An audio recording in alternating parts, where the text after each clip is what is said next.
film diawali dengan seorang siswi yang sedang menulis huruf-huruf Jepang di sebuah kertas, seperti papan pemanggil arwah atau yang kita kenal dengan Ouija. Seselesainya menulis, siswi ini pun meminta dua temannya memegang tangannya. Lalu tiba-tiba tangan siswi misterius ini pun berubah menjadi tangan syaiton, juga merobek kedua tangan siswi yang digenggamnya. Dan inilah sekolah berhantu, kutukan dari kata-kata roh.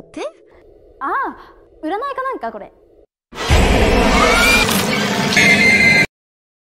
Scene pun berpindah ke mbak-mbak bernama Shiori yang terbangun dari tidurnya karena mendengar suara klontang-klontang dari lantai bawah rumahnya. Setelah dicari tahu sumber suaranya, ternyata berasal dari 4 koin 10 yen tahun 1988 yang bergerak sendiri. Shiori beranggapan jika itu adalah tanda-tanda dari mendiang ibunya yang ingin memberitahukan sesuatu. Setelah itu Shiori membuka barang-barang milik ibunya dan menemukan banyak buku harian yang diantaranya adalah buku harian tahun 1988.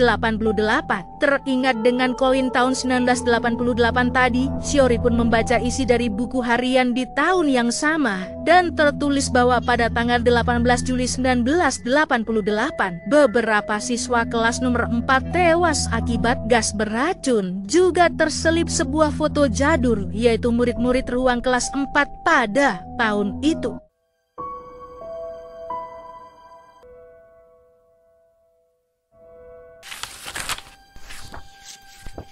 Sementara itu di sekolah SMA Kita Yamada, seorang siswi tahun pertama bernama Mei sedang berdiri mematung melihat ruangan yang berada persis di sebelah kelasnya, yaitu ruang kelas 4. Lalu temannya Yuri pun datang dan memberitahu bahwa setengah dari gedung sekolah sudah tidak terpakai. Begitu pula dengan ruangan-ruangan kelas yang banyak kosong, dan saat ini hanya ada 3 kelas yang aktif saja karena jumlah siswa-siswi semakin sedikit. Sekolahan model apa? Coba cuma 3 kelas doang lur. Lalu kita diperlihatkan retakan tembok ruang sebelah yang mencurigakan. 校舎半分も使われてないからね。3組までしかないけどね。 Saat jam istirahat, murid di kelas ruangan nomor 3 membicarakan kelas sebelah nomor 4 yang telah lama kosong. Ada yang beranggapan angka 4 adalah angka kesialan, atau kalau di Jepang penyebutan 4 bisa dibaca menjadi kematian lur. Mendengar obrolan mereka, Mei pun semakin ketakutan dan tidak mau mendengarnya. Salah satu siswa bernama Yuji menjelaskan bahwa dulunya kelas 4 memang ada, namun kelas itu sudah ditutup sejak insiden gas beracun yang muncul dari bawah tanah dan membunuh beberapa murid. Teman-temannya pun tidak percaya omong kosong tersebut kecuali Mei yang masih ketakutan. 事件が起きたんだ。ガス。病院に搬送された。戻ってこられた生徒はわずかだったそうだ。かぶさるように倒れていたから。 Saat pelajaran dilanjutkan, Mei yang duduk paling pojok belakang bertanya ke temannya, "Sis, dirimu dengar suara aneh gak sih dari dinding belakang?" "Enggak sis, gak dengar apa-apa." Lalu tiba-tiba 後ろから変な音が聞こえる。変な音聞こえない。 Setelah itu mereka lanjut pelajaran olahraga dan bermain voli bersama dengan pakaian yang sangat gemoy sekali.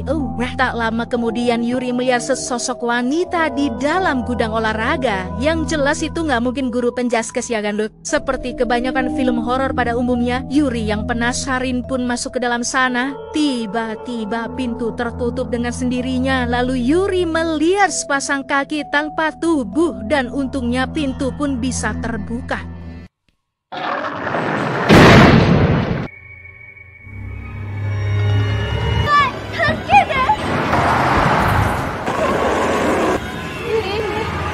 Yuri yang pingsan pun dibawa ke UKS dan akhirnya sudah siuman. Tapi saat teman-temannya kembali ke kelas, dia kembali melihat kaki tersebut. Ditambah lagi perawat UKS juga berkelakuan aneh lur. Dia meminta Yuri untuk tidur dan jangan memikirkan apa yang terjadi hari ini.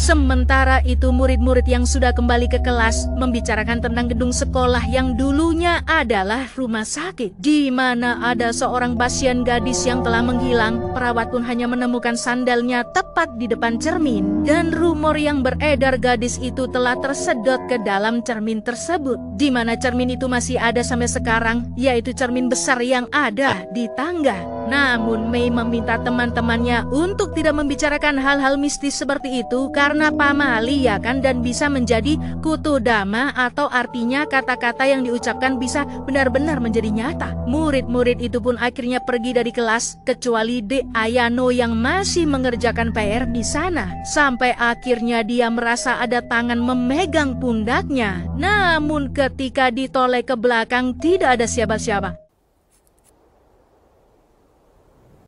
Di UKS Yuri yang kebangun bertanya ke ibu-ibu perawat apakah ada rumor atau cerita aneh di gedung sekolah karena dia sempat melihat sosok goib. Tapi si perawat menjawab tidak ada kejadian aneh sama sekali di sekolah itu. Merasa curiga dengan perawat tersebut, Yuri pun memberanikan diri membuka tirai UKS dan...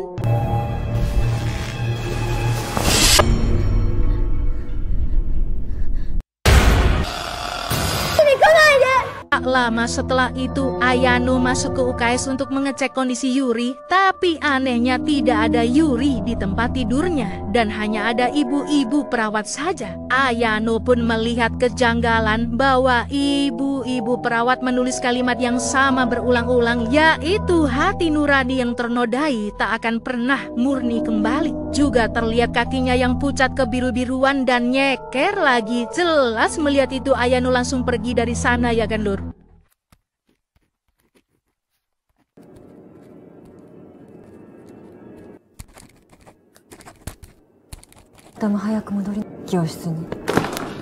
Sementara itu siswi bernama Miyu melihat sepasang sepatu di depan cermin dan bekas telapak tangan yang menempel. Tiba-tiba dia melihat Yuri dari pantulan namun tidak ada siapapun di belakangnya. Sempat terlihat Yuri yang meminta tolong dari dalam cermin lalu tiba-tiba berubah menjadi pantulan Miyu sendiri. Tapi arah ngadepnya sama. Mana keluar lagi mata dari rambut jalur? Ayano yang niatnya mau balik ke kelas, langkahnya terhenti karena mendengar bunyi-bunyi aneh dari ruang kelas nomor 4. Ayano pun coba mengintip dari celah retakan dinding tadi, yang ternyata di dalamnya Ayano melihat dirinya sendiri.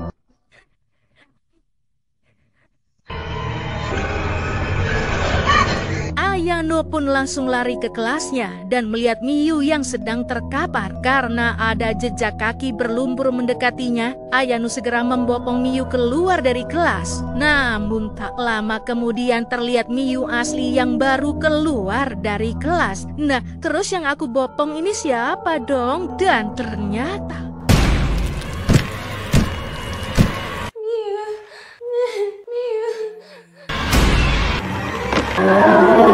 Setelah itu Mei dan teman-temannya yang masuk ke kelas melihat Yuri, Ayano, dan Miyu yang bergandengan lalu menoleh secara bersamaan dan tidur di meja dengan merebahkan kepala sama posisinya Lur. Tak lama kemudian teman-teman lainnya pun datang dan mengatakan jika tidak ada seorang pun di sekolah kecuali mereka. Tiba-tiba semua pintu keluar gedung ditutup dan mereka bertanya-tanya apakah yang sebenarnya terjadi. Sampai akhirnya Yuri, Ayano, dan Miyu terbangun dari tidurnya.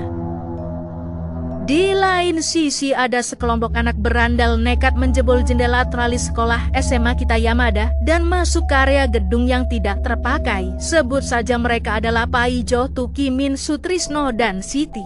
Tujuan mereka ke sana adalah untuk membuat konten horor KW dengan memeperkan cairan mirip di toilet. Paijo akan berpura-pura menjadi setannya, Tukimin dan Sutrisno akan menjadi sutradara dan kameramen, sedangkan Siti menjadi talent yang uji nyali masuk ke sekolah kosong. Tukimin pun meminta Siti untuk membuat jendela rubah dari tangannya agar bisa melihat dunia arwah. Pertama-tama bentuklah tangan menjadi kepala rubah seperti ini, lalu sambungkan jari telunjuk dan kelingking berkebalikan dan walah jadilah jendela rubah Lur. 最高、お前イケてんじゃん。髪も濡らした感じに。しちゃいけないと思うところに入ってくから。このできた窓から覗く。Uji nyali settingan pun akhirnya dimulai. Siti mulai berakting dan masuk ke dalam toilet, di mana kamera menunjukkan sekilas sosok Paijo yang ada di dalam toilet. Betapa senangnya mereka karena percobaan pertama berhasil, tapi ketika Paijo dipanggil-panggil kok nggak keluar-keluar ya kan? Mengira Paijo lagi boker, Tukimin dan Sutrisno pun masuk ke dalam untuk merekamnya, sedangkan Siti sengaja pergi dari sana untuk ngeprank teman-temannya agar mencari. Namun tanpa Siti sadari, saat dia melewati cermin besar di tangga, terlihat kaleng minuman yang ditaruh olehnya menghilang dan hanya ada pantulannya saja di cermin. Sedangkan Tukimin dan Sutrisno akhirnya menemukan Paijo yang hanya terdiam tanpa mengucapkan sepatah kata pun, tapi mereka masih tidak curiga.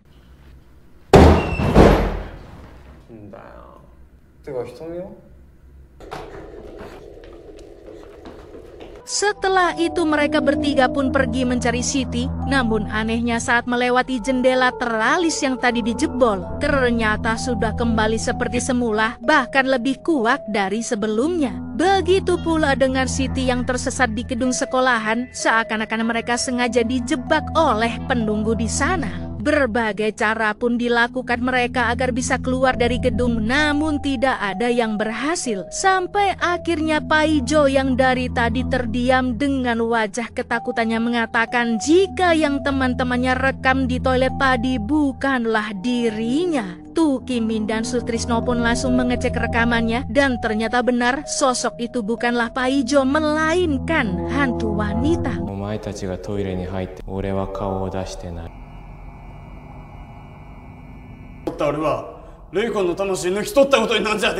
Jelas mereka mulai ketakutan dan tiba-tiba datanglah Mbak Shiori yang memotret seisi gedung. Ingatkan lur wanita yang di awal film tadi. Karena takut ketahuan membobol sekolahan, mereka bertiga pun langsung bersembunyi di salah satu ruangan. Shiori terus memfoto-foto bahkan sampai masuk ke kelas tempat mereka bersembunyi. Dan disinilah keanehan terjadi. Shiori tidak melihat Paijo dan kawan-kawan karena yang dia lihat hanyalah kelas kosong dengan tumpukan-tumpukan kursi. Berbeda dengan mereka bertiga yang jelas-jelas melihat Shiori.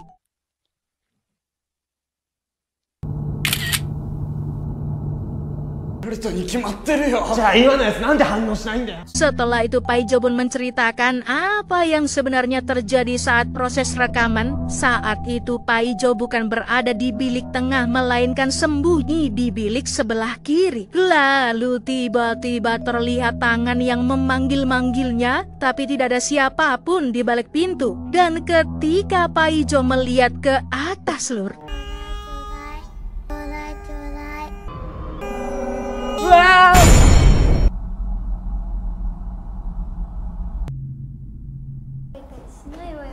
ya, jadi begitu ceritanya. Tukimin dan Sutrisno yang ketakutan langsung pergi mencari jalan keluar lagi, meninggalkan Paijo di dalam kelas yang sudah mulai gila. Sementara Siti yang masih berputar-putar kembali ke tempat yang sama, dengan tololnya mencoba melihat dari jendela rubah dan terlihat seonggok rambut di lantai. Lalu yang terjadi?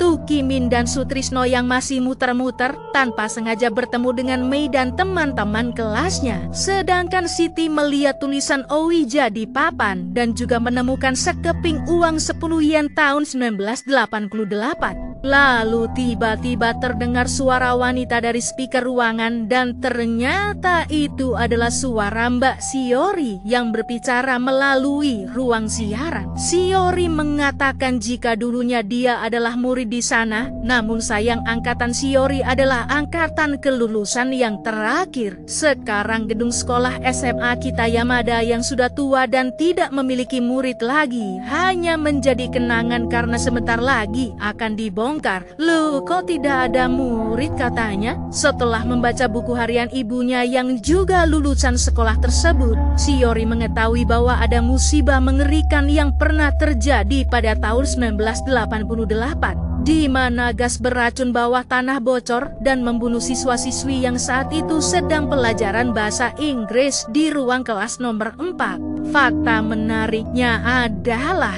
ibu Shiori adalah salah satu siswi di kelas tersebut, namun ibunya berhasil selamat karena kebetulan hari itu dia lagi pilek dan gak berangkat sekolah. Kejadian menyakitkan yang membunuh sahabat juga teman-teman kelas ibu Shiori membuatnya hidup dalam kesendirian. 和室にガスが漏れて生徒が亡くなるという。母は風邪をひいて学校を休んでいて、中学時代から親しくしていたお友達とはもちろん。 Shiori pun lanjut menceritakan bahwa dahulu ibunya memiliki 3 sahabat yang mengikrarkan persahabatan mereka menggunakan koin 10 yen keluaran tahun 1988. Koin-koin berharga itu terus disimpan ibunya bahkan sampai akhirnya dia meninggal tahun lalu. Murid-murid yang mendengar kata-kata tahun 1988 pun bingung karena mereka semua sekarang berada di tahun tersebut lur. Sedangkan Tukimin dan Sutrisno langsung kabur karena merasa banyak kegilaan yang terjadi di sekolah itu. Hari itu pada tanggal 18 Juli adalah hari di mana kejadian mengerikan itu terjadi. Dan tujuan Shiori datang ke sekolah terbengkalai itu adalah untuk berterima kasih atas nama ibunya kepada seluruh korban di ruang kelas nomor 4. Terutama untuk ketiga sahabat terbaiknya juga sebagai pemilik koin-koin tersebut, yaitu Ayano, Miyu, dan Yuri. Shiori berharap jika mereka bertiga bertemu ibunya lagi di alam sana, semoga mereka semua bisa bersahabat kembali. Nah lo, beda dunia ternyata lor. Shiori ada di masa sekarang, sedangkan semua murid-murid itu adalah arwah yang masih gentayangan dari tahun 1988.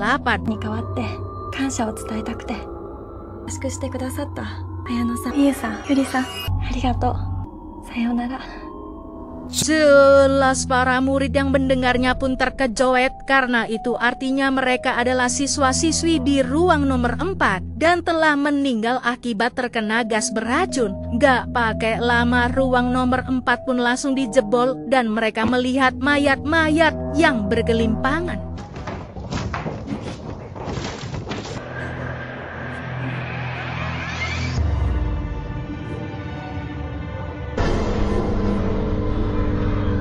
Sementara itu Shiori yang akan pergi dari sekolahan tanpa sengaja menemukan rekaman pada tanggal 18 Juli 1988 di mana beberapa saat sebelum kejadian tewasnya para murid, Ayano, Miyu, dan Yuri sedang bermain Ouija untuk memanggil arwah sambil dilihat oleh teman-teman lainnya. Koin pun mulai bergerak yang artinya arwah sudah datang dan sosok itu memperkenalkan dirinya sebagai iblis. Lalu tiba-tiba Miyu tertunduk dan mengageti teman-temannya karena ternyata dia hanya berpura-pura kerasukan. Tak lama kemudian datanglah Mei yang mengatakan jika seharusnya mereka tidak mempermainkan iblis seperti itu, apalagi telah diundang melalui Ouija dan sekarang mereka semua harus meminta maaf. Melihat Mei yang ada di rekaman itu, sontak Shiori pun kaget karena ternyata sesuai dugaan kalian lur, Mei adalah ibu kandung dari Shiori. あなたが呼び寄せた。あなたが恥ずかしめたから。カメラ止めてよ。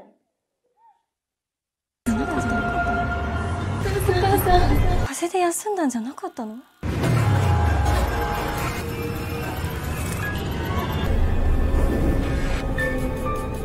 Setelah itu tiba-tiba pintu kelas pun tertutup, tangan Ayano juga Yuri robek dan Mei hanya tertawa tertawa terbahak-bahak. Murid-murid lainnya pun berteriak histeris sangat ketakutan dan akhirnya pingsan. Lalu mereka semua diangkat dan dibunuh oleh Mei yang fisiknya berubah dan banyak huruf-huruf Jepang di sekujur tubuhnya. Shiori pun akhirnya tahu bahwa kematian anak-anak di ruang nomor 4 bukan karena disebabkan kebocoran gas, melainkan dibunuh oleh ibunya sendiri. Dan rumor kebocoran gas itu adalah rumor yang disebarluaskan sendiri oleh Mei agar masyarakat tidak tahu kejadian sebenarnya. Tidak dijelaskan di sini lur, apakah Mei yang tidak ikut main Ouija itu dirasuki iblis untuk membunuh teman-temannya, atau memang Mei ini adalah pemuja iblis dan teman-temannya dibunuh untuk dijadikan tumbal. Ya nggak tahu ya yang benar yang mana.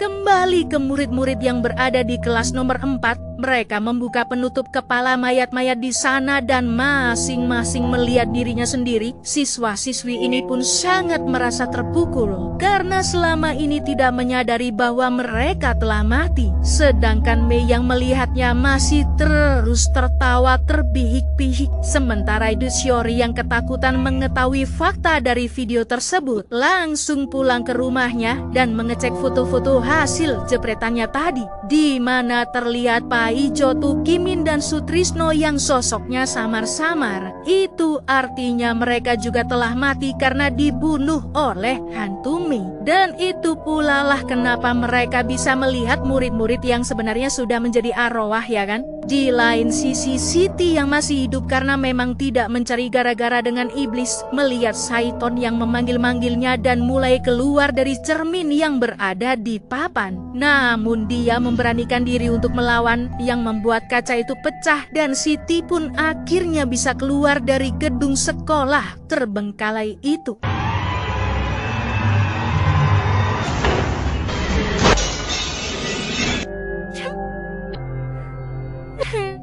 Di akhir film, kita diperlihatkan para murid Paijo and the Gang yang sedang memainkan Ouija. Lalu Ayano, Miyu, dan Yuri pun datang untuk mengatakan jika mereka harus meminta maaf agar iblis berhenti mengikuti. Namun mereka semua tidak ada yang menggubris. Dan yang terjadi... 断ったら謝らないと。悪魔先月のさ